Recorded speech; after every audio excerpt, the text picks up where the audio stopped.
drying very fast.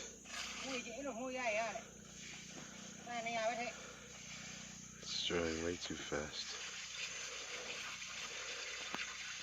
But they know what they're doing. They'll do a good job. You just have to mix up some wetter stuff. See, it's almost like they're coating it now with another whole layer. So it doesn't matter if the underneath is already a bit dry. There you see they dump that on there. And then they spread it and rub it.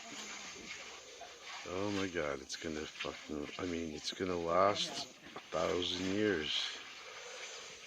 It is. This lake is gonna last 1,000 years.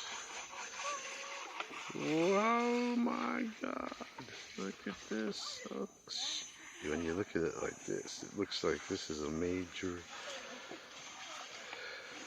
It is a major. And I just did it. Wow.